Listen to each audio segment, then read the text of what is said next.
So after the confession that I was desperately searching for the night of the argument, I felt more confused. I think in the end, I didn't quite understand it. I wasn't thinking at all or grasping the fact that it wasn't just the manipulation and the cheating from that night, but actually our whole marriage, our whole lives together. And in my case, half of my life was actually a lie. It was not what I thought it was. And that part wasn't at all registering. My best friend, who I mentioned is trained in women fleeing intimate partner violence, specific Indigenous women, she actually had to sit me down just like she did intake with hundreds of women coming into transitions houses. I even talked to her after. I'm like, was it like, did you treat me the same as, and she's like, yeah, I had to do the same thing, is sit them down and go over this wheel with them and let them know that that behavior isn't okay, that it's abusive. Except this time, it was the first time she was intaking somebody that she knew. I mean, we were best friends since we were 4 or 5 years old, and she was also best friends with my ex just as long as we were together, so 17 years. Not something I'm sure that was easy for her to do, to put it in concept for me by actually going around the wheel and giving me examples so that I could grasp it. Because anytime she would mention something, I would find a way to minimize it. I would always give a reason behind it or include myself in there, and I didn't even know that I was doing that. I was groomed to believe it was me too. So the part that is usually taught is the outer ring, which is the physical and sexual violence. But the part that is the hard part to identify is the inner ring.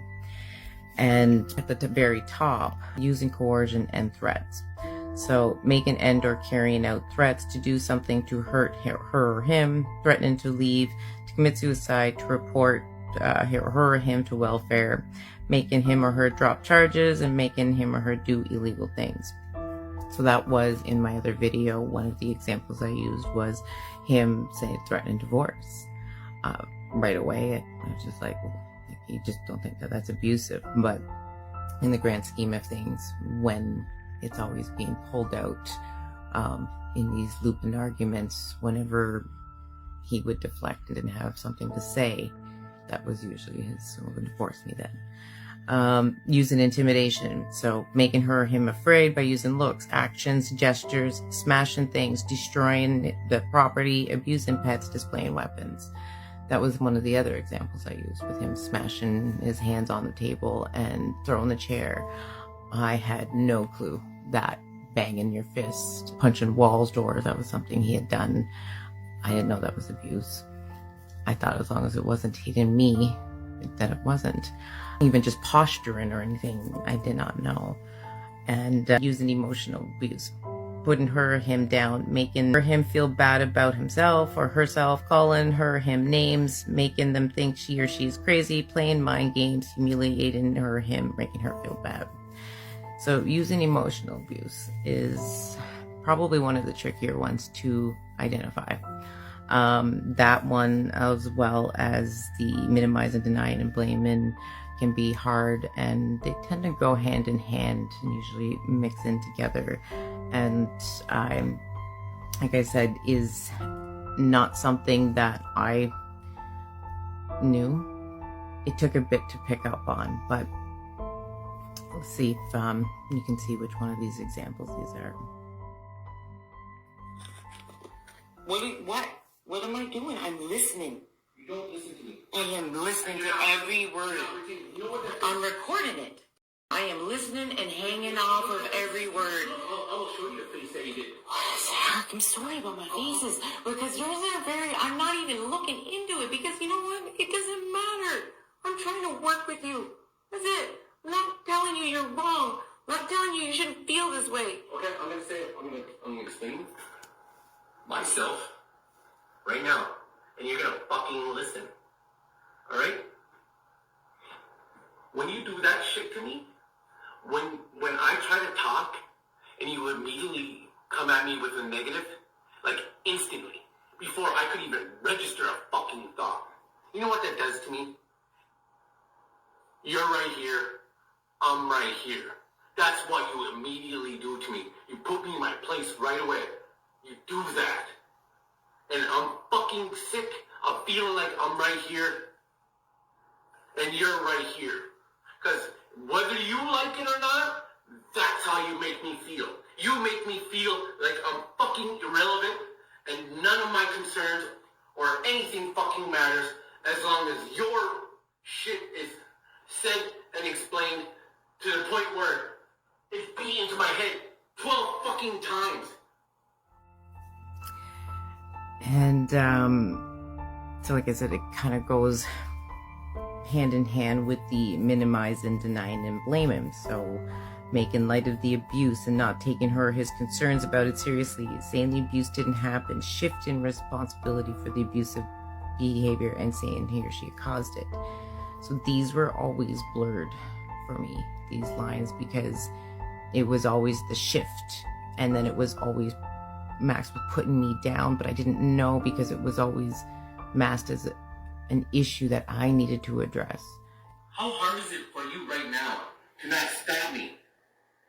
And actually you want to say your opinion. You want to say your opinion so bad, and whether you want to fucking admit it or not, I know it, because that's who you are, and that's who you are as a person. And you know what? It's not a bad thing for me to have thoughts. I'm sorry. Okay. No, it's not. No, But I'm now not you going have to one. apologize for that. But the thing is,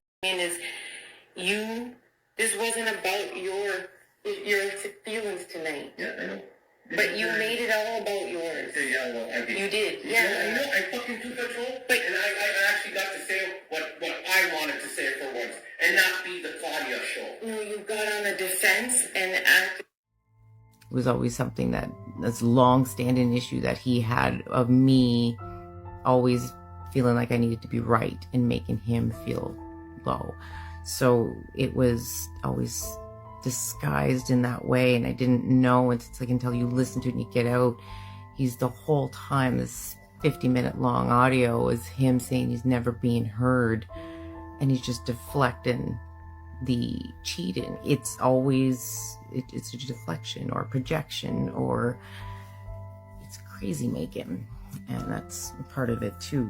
You said you would sit there. You told me. No, I'm listening. Okay, no, okay. You just never listened to me.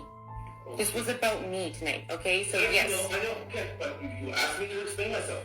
Claudia, this is, how can I get through I've this? heard your If you explanation don't let, many did times. you?